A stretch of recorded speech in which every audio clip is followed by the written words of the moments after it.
நான் இந்த இயக்கத்தில் அனைத்து இந்த அண்ணா திராவிடத்தை சேருகின்ற பொழுது வயது 14 வயதிலே பள்ளி மாணவன் பருவத்திலே நான் இயக்கத்தை அர்ப்பணித்த ஒரு தொண்டன். அது முதல் எம்ஜிஆரை தொடர்ந்து களப்பணியாற்றியவன். முதலில் நான் கிழக்கு தஞ்சை மாவட்டத்தினுடைய மாவட்ட கோவி நாராயணசாமி என்பவரை நான் மாவட்ட அமைப்பாளர் ஏற்றுக்கொண்டவன். செம்மனார் சலாம்பா என்பவரை ஒன்றிய அமைப்பாளர் ஏற்றுக்கொண்டவன். அன்றெல்லாம் இந்த இருப்பவர்கள் என்று இல்லை. இப்படி நாங்களாம் ஒன்று சேர்ந்த இயக்கத்தை கிராமமாக சுற்றி இயக்கத்தை வளர்த்த வரலாறு எங்களுக்கு உண்டு. பிறகு எம்ஜிஆர் காலத்திலே கிளைக்கழக செயலாளர் பணியாற்றினேன். அம்மாவின் காலத்தில் செம்பை ஒன்றியத்தினுடைய மாவட்ட பிரதிநிதியாக 8 ஆண்டு காலம் பணியாற்றியுள்ளேன். அம்மாவுடைய காலத்தில் ஒன்றிய துணை செயலாளர் 8 ஆண்டு காலம் பணியாற்றியிருக்கேன். இதற்கு அம்மாவின் காலத்தில் ஒன்றிய செயலாளர் ஏறத்தாழ இன்று வரை ஒரு 17 ஆண்டு பணியாற்றியிருக்கின்றேன். இது அம்மாவின் காலத்தில் நான் ஒன்றிய குழு தலைவர் செம்பையில் இருந்தேன். நான் காலையில் 9 மணிக்கு சென்றால் ஒரு அரசு ஊழியர்கள் பணியாற்றி அனைத்து பொதுமக்களை சந்தித்து குறையை சேர்த்து தீர்த்து விட்டு தான் வருவேன். அதனால் இன்று எங்கே கண்டாலும் அண்ணன் ஐயா என்று கூப்பிட்டு எல்லா ஜனங்களை அன்போடு வரவேற்கிறார்கள். காரணம் என்ற உழைப்பு தான் என்று நினைக்கின்றேன். உழைப்புக்கு இன்று மரியாதை இல்லை, உழைத்தவனுக்கு ஊதியம் இல்லை, மரியாதை இல்லை என்று தான் சொல்லுவேன். நான் அரசியல் வாழ்க்கையில் கடைபிடித்து இன்று வரை கட்ட பஞ்சாயத்தோ மற்ற லீகலாக இந்த குவாரி சென்று வாங்குறதோ வேலைக்கு பணம் வாங்கத்திட்ட எதுவுமே எனக்கு தெரியாது. நேர்மையாக உண்மையாக அம்மா இருப்பார் ரொம்ப காலம் நான் வாழலாம் என்று உழைத்தனை தவிர எந்த பிரதிபலமும் அடையாத ஒரு மனிதன். சிலர் கூட சொல்லுகிறாராம், இவர் ஒன்றிய குழு நிற்கின்ற பொழுது நான் உதவி செய்தேன்னு சொன்னாராம். அவர் உதவி செய்யவில்லை. ஆக்குமணியின் இடத்தை 60 கோடியை விற்று இவருக்கு தெரியும், அதை விற்றான் ஒன்றிய குழு தலைவருக்கு போட்டியிட்டேன். என்னுடைய பணத்தில் தான் கட்சி நிர்வாகிகளுக்கு கொடுத்தேன். நான் ஒன்றிய குழு தலைவர் தேவையில்லைன்னு சொல்லி அண்ணன் ஓஎஸ் மணியன் அவர்கள் புடிவாதப்படுத்தி என்னை நிறுத்தினார் ஒழிய அவரை என்னை கெஞ்சி கூத்தாடி நான் கேட்கப்படவில்லை. எதற்கு இதை குறிப்பிட்டால் பதவி என்பது முக்கியமல்ல, அது போட்டு சட்டைக்கு சமத்துவம் என்று. அந்த பதவிக்காக தேடி அடைவன் நான் கிடையாது. ஆனால் அம்மா அவர்கள் 2011 தமிழ்நாட்டிலே முதலில் என்டி அப்ளிகேஷன் எடுத்து நல்ல பையன் சித்திர பையன் கட்சிக்கு உழைத்த ஆய்வு வெற்றி பெற பழையதை கையெழுத்து போட்ட வரலாறு கூப்பிட்டேனே நேரே இன்றாங்கலை பூங்குன்றம் பையன் நீ உடனடியாக சென்னை நாளை வருமணிவன் என்று சொன்னார்கள். ஆனால் சொன்னது உண்மை, செல்வராஜ் சொன்னது உண்மை.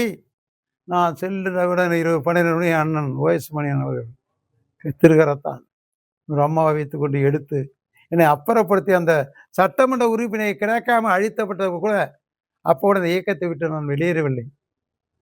16 அதை விட அம்மா கூப்பிட்டு என்னை பயோடா என்று சொன்ன அவரும் என்னை பயோடா கொடுத்தாரவரே அவரும் சில வேலை செய்து நான் அதையெல்லாம் பொருட்படுத்தவன் இயக்கம்தான் வேண்டும் என்று உழைத்து என்னை இவரால் நமது மாவட்ட செயலாளர் நான் பவுன்ராஜ் அவர்கள் இப்போ யாரை வேணால் மாற்றிக்கொள்ளலாம் என்று சொன்னார்.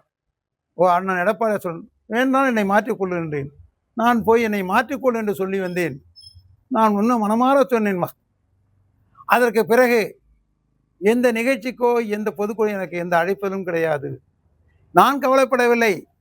ஊரெந்த பிராமணருக்கு பூணூல் தேவையில்லை. நான் ஜனா என்ற பேர் என்னுடைய உயிருக்கும் பிறகு என்னுடைய ஃபிலிமில் நெகட்டிவ் எம்ஜிஆர் சொன்னேன். நான் ஒன்றிய கழக செயலாளர் பதவி இருந்தது இல்லை வேற.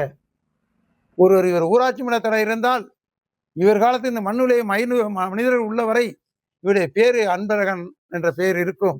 2016 யார் ஒன்றிய குழு தலைவர் என்று ஃபிலிம் நெகட்டிவ் இதை எடுத்து அந்த விருதியை எடுத்து பார்த்தால் அவன் ஜனார்த்தனான ஒன்றிய குழு தலைவர். யாரும் அந்த 1000 சொத்து உள்ளவர்கள் அந்த பதவிக்கு வர முடியாது, வரவும் முடியாது.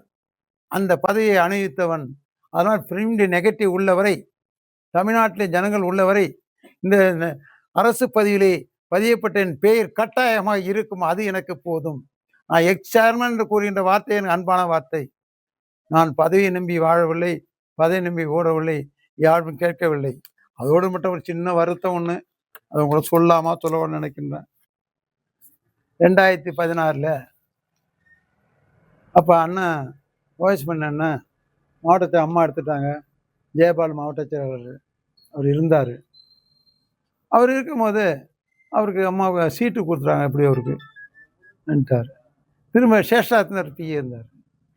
அவர் கூப்பிட்டு அவரும் கூப்பிட்டு ஒரு 4-5 நாள் எனக்கு ஒரு பணம் வாங்கி கொடு, ஒரு 25 லட்சம் தேர்தல் பண்ணி தருகின்றேன் என்று சொன்னார். நான் நம்பிக்கையோட உண்மையோட நல்ல மனசோடு சென்று மதாசெட் என்பவரிடம் வாங்கி ஆக்கூர் பக்கீரி தெரியுமா உங்களுக்கு? பக்கீரை அழைத்து கொண்டு வந்து முன்னாடி வேவு பார்த்து கொண்டு நாங்கள் நாகப்பட்டினத்தை சென்று லாட்ஜிலே வர்த்தக ஓட்டுநர் சிவபெருமானிடம் கொடுத்து வந்தோம். சில நாட்களுக்கு பிறகு நான் அவர் கேட்கிறார், தரேன் என்று சொல்லி இன்று வரை கொடுக்கப்படவில்லை. இப்ப அந்த சேட்டு என் வீட்டிலே வந்து நீ 1,20,00,000 பணம் கொடுத்தால்தான் போவேன், இல்லைன்னா உனக்கு இருக்கிற இடத்தை வெற்றி எழுதி கொடுக்கின்றார். மன வேதனையை தான், மன சங்கடத்தை தான் நான் இன்று வாழ்ந்து. ஆனால் இவருக்கு தெரியும் நினைக்கிறேன், இங்கே உள்ளவருக்கு புரியும். அதன் பிறகு எனக்கு மன சோதனை. நான் சில நாட்கள் நேற்று வரை நான் ஹாஸ்பிட்டலே அட்மிஷன் ஆகிற காரணமே அதுதான். அதை வேணால் இந்த தகாத வார்த்தையை நமது மதார் செட்டு பயன்படுத்தியதான் எனக்கு மன அழுத்தத்திலே சென்று இன்று வந்தேன். ஏன் இதை குறிப்பிட்டேன் என்றால், நான் கடன் வாங்கினாலும் கடன் கொடுத்தாலும் அதை நேர்மையத்திற்கு கொண்டு இறைவனை வேண்டிக் கொண்டுதான் வாங்குவேன். இதுவரை இவர் கொடுக்கப்படவில்லை. நானும் பலவை கேட்கப்பட்டு விட்டேன், தரவும் முடியலை, இன்னும் சரியான வார்த்தையும் கொடுக்கவில்லை. இதையும் உங்களை ஏன் குறிப்பிட்டால், நான் பாதிக்கப்பட்ட தொண்டனாக வாழ்ந்து கொண்டிருக்கின்றேன். எனக்கு வயது 60 கடந்து விட்டது. அம்மா பேரையினுடைய இணைச் செயலாளர் 40 வயசுக்குள்ள இருக்கணும். என்னை அசிங்கப்படுத்துவதை நான் வேண்டாம். இன்று இருக்கின்ற ஒன்றிய செயலர் ரமேஸ்வரர் கேட்டபொழுது, நீங்கள் அந்த பதவியை எடுத்துக்கொள்ளுங்கள், முன்னாள் ஒன்றிய செயலாளர் போடுங்கள், இல்லை என்றால் எக்ஸ் சேர்மன் போதும் இந்த பதவி என்று சொன்னேன். அதனால் ஏறத்தாழ 1972 முதல் இன்று வரை கழகத்திலே நான் ஒரு பணியாற்றியவன். இன்று நான் அந்த பதவியும் தேவையில்லை.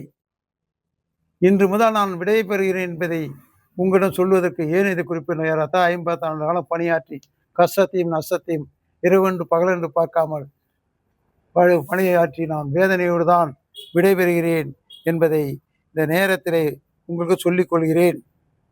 நான் ஒதுங்குவதற்கு காரணம், இன்றைய அம்மாவுக்கும் தலைவருக்கும் பிறகு இந்த அரசியலாக இல்லை என்பதனால் இன்று முதல் பதவியிலிருந்தும் பொறுப்பிலிருந்தும் அனைத்திலிருந்து விடைபெறுகிறேன். அண்ணாவினிடம் கையிலே அழுக்கில்லை, கரத்திலே உண்மையான கரம். நான் விடைபெறுவதற்கு முக்கிய காரணம், அசிங்கத்தையும் அவமானத்தையும் நிற்க வேண்டிய அவசியம் இல்லை. ஒரு காலத்தை எம்ஜிஆர்ட்ட சொன்னால் கேட்பேன், அம்மாவின் சொன்னால் கட்டாயம் கேட்பார். இன்று யாரும் கேட்பதற்கு ஆள் இல்லை என்பதால் இது கடைசியாகவும் நான் விடைபெறுகிறேன். கட்சியை விட்டு விலகுவதற்கு முக்கிய காரணம், இன்று மாவட்ட செயலாளர் பவுன்ராஜ், இன்னைக்கு கழகத்தினுடைய நாகப்பட்டினம் மாவட்ட செயலாளர் முன்னாள் கொள்ளூர் அண்ணன் ஓஎஸ் மணி அவர்கள் தான் காரணம். இதனால் தான் நான் கட்சியை விலகுகின்றேன்.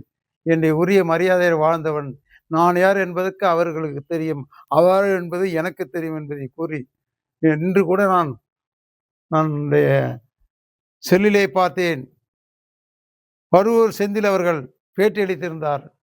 இந்த கட்சியிலே உழைத்தவர் விஜயபாலன், லோகநாதன், சுந்தரராஜன், அண்ணன் கிடங்கல் அண்ணன் ஜனார்த்தனம் போல 1972 பொறுப்பாளர் இருந்தவர்களால் இன்று இல்லை என்று சொன்னார். அவர் சொல்வது உண்மைதான். அது என்ன காரணம், அவரும் இன்று இல்லை, அவரும் இதை விட்டு விலகுகின்றார். முன்னோடிகள் விலகுகிறார்கள். யாரை வைத்து இயக்கத்தை நடத்தப்படும் அவருடைய விருப்பங்களை சொல்லி மீண்டும் சக்தி வெங்கடேஸ்வரன் ஒரு நாள் என்னை கேட்டார், நம்மளது இயக்கத்திலே உங்களை நம்பிய ஆயிரக்கணக்காக இந்த வாசல் நின்றவர்கள் இங்கு யாரும் வருவதில்லை, எந்த நிகழ்ச்சிக்கும் நம்மளே எந்த அப்படி நோட்டீஸும் கொடுப்பதில்லை, உங்களும் நான் இருந்தால் எனக்கு ஒரு கட்சி தேவை நான் சொல்லியிருந்தேன் என்று அவர் கட்சி மாற போனப்போ வேண்டாம் என்று தடுத்தேன். அவர் தனி குடும்பம் ஆகிவிட்டார். அவர் இன்று மாற்ற எந்த கட்சிக்கு சென்று விட்டார் என்பதையும், அதற்கு காரணம் இவர்கள் இருவர் தான் என்று சொல்லி, இருவர்கள் மாவட்ட செயலாளர் பவன்ராஜ், முன்னாள் கொலையுறவு செயலாளர் மாவட்ட செயலாளர் ஓஎஸ் மணியன் தான் காரணம் என்று சொன்னார்.